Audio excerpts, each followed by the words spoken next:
Hello, let me begin by telling a little bit about myself. I'm Rabindra Chaulagain.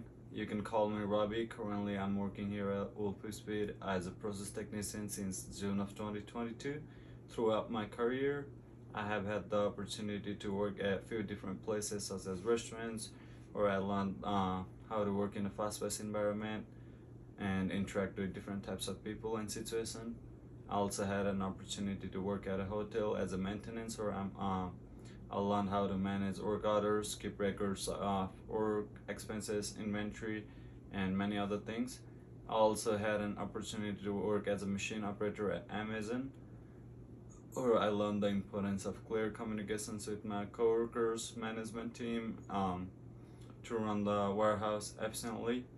Currently, I'm a full-time student here at Wake Tech, pursuing an associate degree in science and engineering. I also wanted to mention that I'm excited about this opportunity because I have been following Wolfspeed's work in semiconductor industry for some time now, and I'm impressed with the company's focus on quality and innovations. I have developed a strong understanding of people, fast-paced environment, work ethics, good communications, technical analysis, and many other relevant skills that are required for this job. And I'm excited about the opportunity to apply that knowledge to support Ulfis with cutting-edge research and development initiatives. I believe that my skills and experiences make me a strong fit for this role. How do I handle stress and pressure? Um, sure. So let's talk about one time when I had to work under pressure. During my time at Tower Indian Restaurant as an assistant manager, the night was busy and we had a rush of customers that resulted in longer wait time for orders. As a result, the kitchen began to get backed up and there was a risk of falling behind on consumer orders. To ensure success, I immediately accessed the situation and identified areas where we could streamline our processes. I worked with the kitchen staff to prioritize orders and we made adjustments to our schedule to ensure that we could meet our consumers' needs for the evening. I also communicated with consumers to manage their expectations and apologize for the wait time, which helped to reduce any frustration and dissatisfactions. In addition to that, I stayed calm and focused under pressure, which helped me to remain productive to keep the team motivated. We were able to catch up with our orders, and by the end of the day, we had one of the highest sales, resulting over 8,500 in a single night.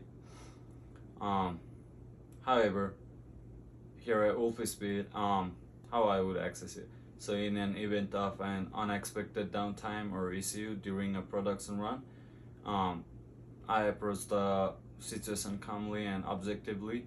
First, I assess the nature and severity of the issue and communicate it to the relevant team members and management. Then I work with the teams to troubleshoot and resolve the issue as quickly and safely as possible, which minimizing the impact on the production output. After resolving the issue, I review the root cause of the problem and identify steps to prevent it from happening again in the future. I believe that open communication, quick action, and a proactive approach to problem solving are essential in minimizing the impact of unexpected issues on production output. Um, how do I describe my work style and how would I access working for a new company? Um, First, let's talk about what I do right now. So, currently I work on a semiconductors. Semiconductors are materials with an electrical conductivity between that of a conductor and an insulator. They're used in electronic devices such as transistors, integrated circuits, solar cells, and light emitting diodes, or as I know it, LEDs. The manufacturing process for semiconductors involves several different steps, including material preparation, crystal growth, wafer fabrication, device processing, and packaging. Each of these steps requires specialized equipment and expertise, and a small error can lead to a defective product. To be successful as a process technician in semiconductor manufacturing environment, one must have a strong understanding of materials and process involved and be able to troubleshoot problems and optimize processes to ensure high quality and efficient production. As a process tech, ensuring that processes are performed to the highest quality standards is a critical part of my role. To achieve this, I take several measures to ensure consistency.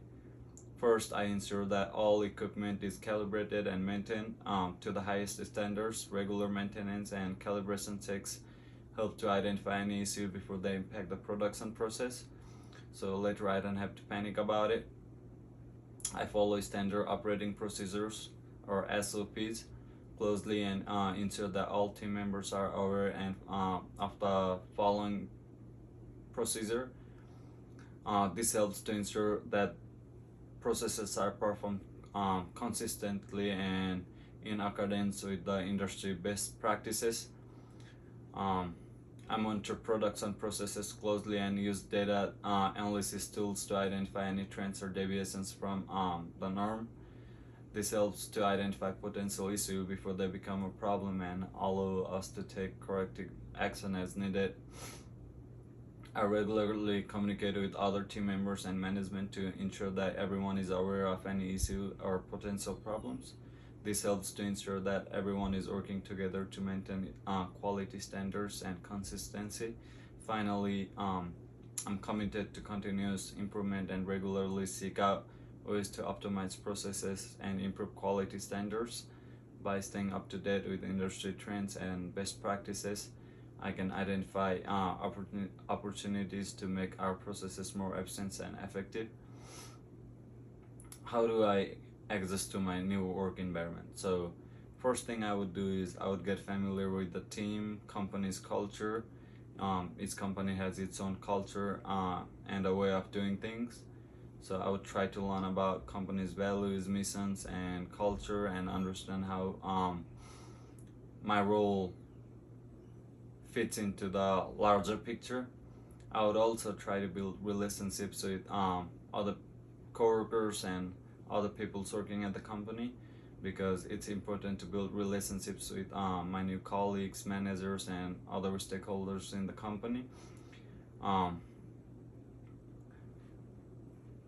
And third step, and probably the most important step, is I would learn about the work. I would take time to understand my job responsibilities and how my role fits into the broader goals and objectives of the company. Ask questions, seek feedbacks, and be open to learning new things. That would be my top goal, priority. I would also be adaptable.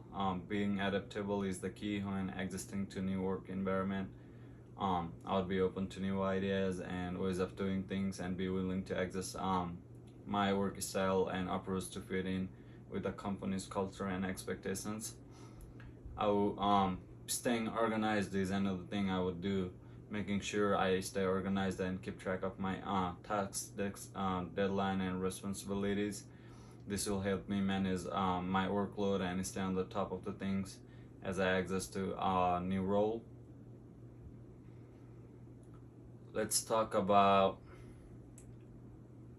would I rather be liked or respected? It's natural for most of us to desire both being liked and respected by others. However, if given a choice between the two, it may depend on what everyone wants. Me personally, if I talk about being liked and being respected, being liked often implies being seen as friendly, approachable, and kind, which can help me build connection and relationship with others. On the other hand, being respected usually implies as being seen as competent, reliable, trustworthy, which can help me establish authority and influence. In some situations, being liked may be more important, such as in personal relationships or customer service positions. in other situations, such as role I'm applying for professions that require high levels of expertise, being respected be more valuable. I do believe being both liked and respected can be beneficial, and striking a balance between the two may be ideal for the job. Um, am I willing to fail? So I believe that failure is an inevitable part of life and growth. As Albert Einstein once said, a person who never fails never tries anything new. So it's important to take risks and try new things, even if you're not guaranteed of success. Failure can be a valuable learning opportunity that helps us develop resilience, problem-solving skills, and a deeper understanding of ourselves and the world around us. When we encounter failure, it's important to approach it with the right mindset, as Henry Ford once said, failure is simply the opportunity to begin again, this time more intelligently. So I would rather fail, learn about the opportunity, and then begin again. So rather than being discouraged or giving up, we can use our failures as a chance to reflect on what went wrong from our mistakes and try again with a better strategy. Of course, failure can be difficult to handle emotionally, so it's important to practice self-compassion and be kind to ourselves, and remember that failure is a natural part of learning process. By embracing failure as an opportunity for growth and learning, we can become more resilient and successful in the long run.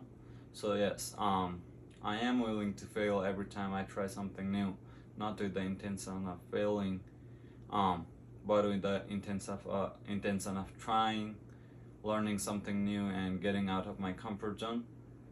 Failure is a balance between trying and succeeding. So, and thank you for listening. Have a great rest of your time.